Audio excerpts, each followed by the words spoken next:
So hello gamers, they actually rebalanced the MG3 quite a bit in the last update. So today I wanted to talk about, is this gun actually better? Is this gun actually really good now? Basically, if you didn't know what they did, they lowered the velocity and they lowered the max damage range. So it has more bullet drop and more damage drop, and it can't 3-hit or 2-hit kill as far as it could before. So you're probably like, okay, what's the upside? Well, it actually has...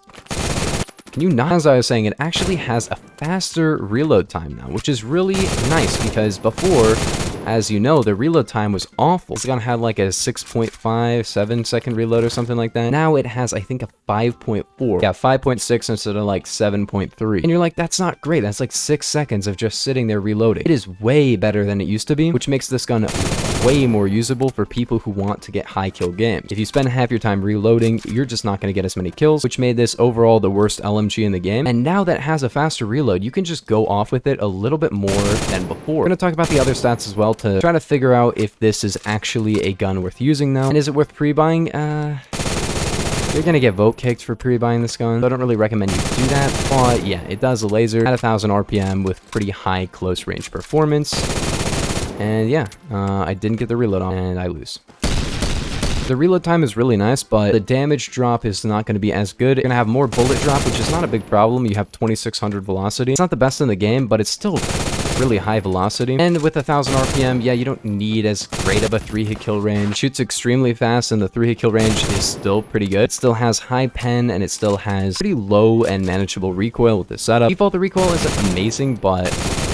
like, that's the recoil if you know how to control it. And it has basically infinite reserve ammo as well. So, honestly, this is some really good stats because the faster reload will allow you to just walk around and shoot quite a bit and still be able to reload before getting in another fight. The walk speed is slow though, and I do recommend use full stock, but like, obviously the walk speed is going to be even worse if you use full stock, and do not use heavy bolt. It just ruins the entire point of this gun. The recoil is really controllable anyway, and like the HK21 is kind of just going to be better at 800 RPM, so don't use that. Use it at 1000 RPM, like, there's no reason to not use it at 1000 RPM. You could just use like the MG3 or MG36 at that point.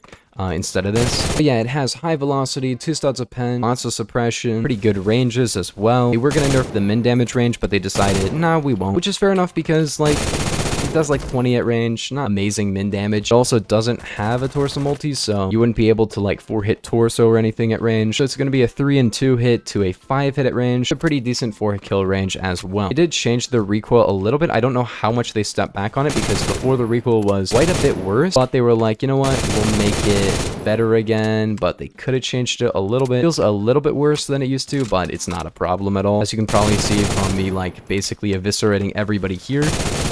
I don't know, man. This feels so much better with the reload time. I actually think that this might be not the worst LMG in the game anymore. I'm telling you, like, they could have nerfed everything about this gun and made the reload faster, and it honestly would have just made the gun way better. I feel like this is not a 3 out of 5 gun anymore. I think I gave it a 3, maybe a 2, maybe it was a 4. I don't remember. It's definitely a 4 now. If it was a tentative 4, it's definitely a 4 now. I'm gonna give this one, yeah, definitely a 4 out of 5 now. This is definitely a better gun. How much of a better gun? A lot. Like, I'm not gonna lie. Feels way better. Honestly, I feel like overall this is better than even when it came out and it was super broken because it's always had the awful reload, and that just makes it not great for really skilled players because if you're reloading so much, you can't really actually pop off, you know? The more time you spend reloading, the less time you get kills, which makes this one of the weaker LMGs. If you look at high skill LMGs, I think this is like the lowest. It has the least kills in a game record of any LMG in the game. Still over 100, it's probably like 140. But I'm going to tell you right now, I think if you're somebody going for high kill games, you might be able to take this spot because now it's going to be able to get way higher kill games. I think it's actually, if you're amazing, possible for a couple of people. Like, I think Oscar could probably get a 200 kill game with this. Like, it is super accurate, super fast time to kill. I'm going 36 and 12 on a longer range map. If you were really good at controlling spawns on like Metro, I think you could get a 200 kill game. Maybe. Possibly. Anyways, gamers, if you guys did enjoy, make sure to like and sub. Check out my LMG ranking because none of the other LMGs really got changed. But yeah, I will see you guys in the next one. Peace.